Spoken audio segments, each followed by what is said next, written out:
Hello everyone, I'm Priscilla, Bellows, one of the daughters. My glasses broke, so I was prepared. I got to borrow them for my sister Amelia, her funky. I think they're appropriate for the occasion. I'd like to share a very personal exchange that I had with Jim.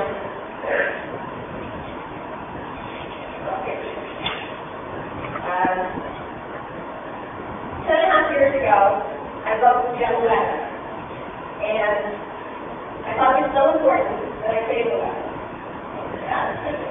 And now yesterday, my Aunt Barbara, who is Jim's sister, had recently died. I was sad. She was amazing.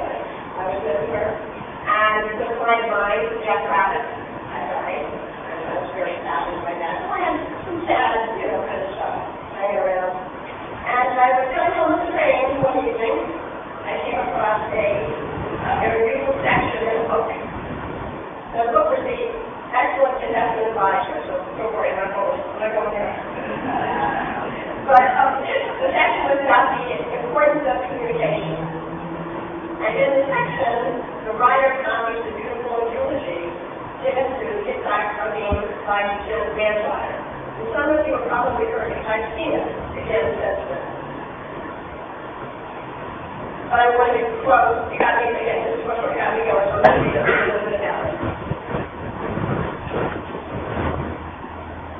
She said, I wanted you to know that every time I did anything, I saw you in front of me.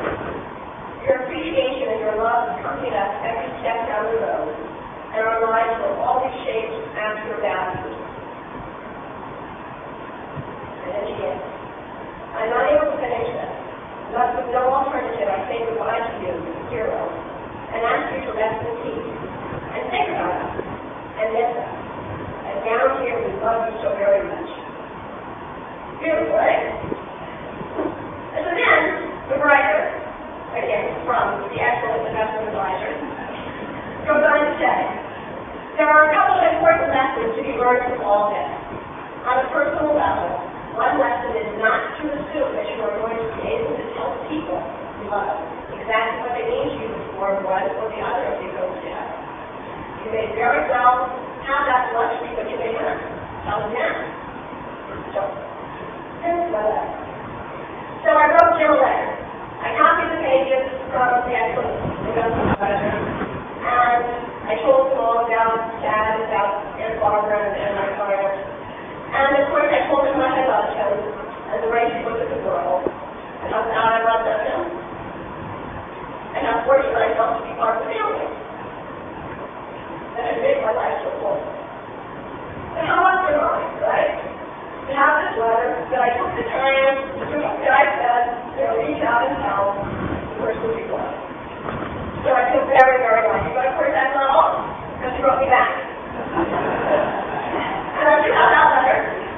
And of course, he tells me how much he loves me and a lot of beautiful, things about respect and love. So I'm going to try to do this.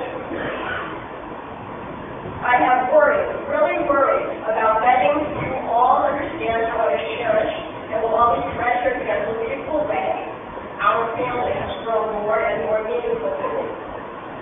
I love each of you girls so much, so deeply, and admire you all in so many different ways for what you have done and will do with your lives.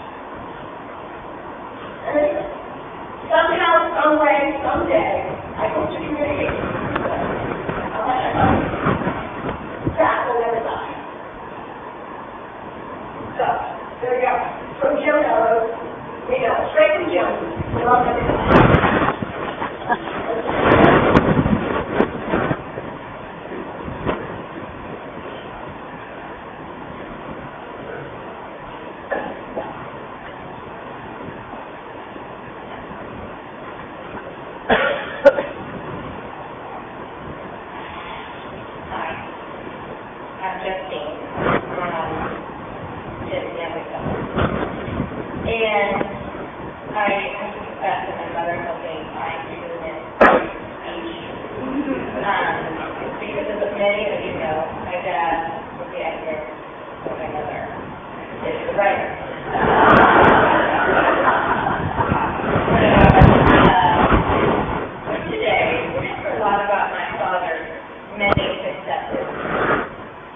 many wonderful things.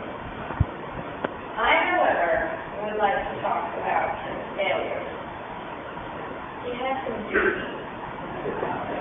Whether they were personal or professional, my dad failed at times. I believe, now looking back, that it was this experience with failure that allowed him to achieve great success, eventually both personally and professionally. It is also what made him such a strong leader, mentor, and father.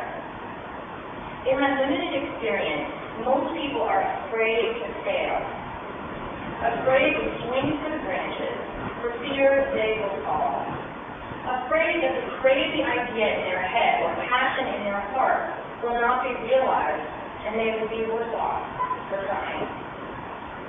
My father believed the opposite. He believed wholeheartedly in trying. He did not put a lot of emphasis on succeeding, but rather on the effort itself. Few people value the guts it takes to try, but he did. That's why so many of us gravitated towards him.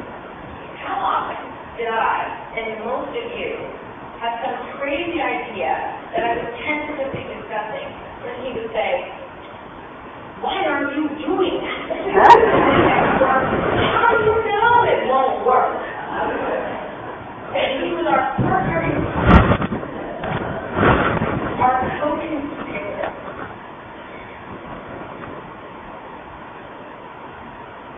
The one voice we needed to truly pursue without self-consciousness what mattered to me.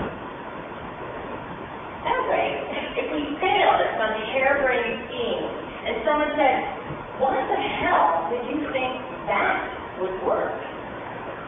we could say, "Well, you Bellows thought it was a good idea."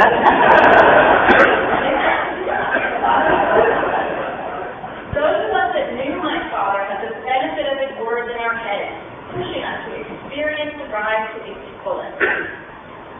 My dad wrote to me many years ago, and I wanted to come home after making a terrible mistake in joining a community service trip in the jungle of Thailand. And those of you that don't even know, that's not a good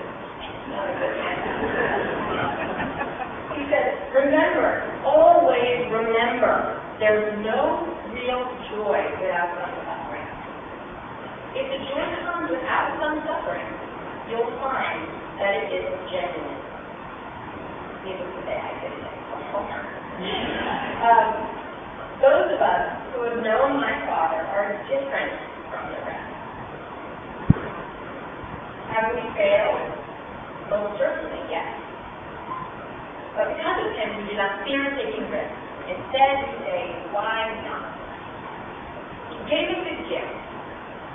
A gift to see each day as an opportunity to be who we want to be and do what we can in each and every moment. Failure is not something to fear, but something to embrace, since it is in our failures, and really only through our failures, that we grow. So, go forward today into the rest of your life, and as my father always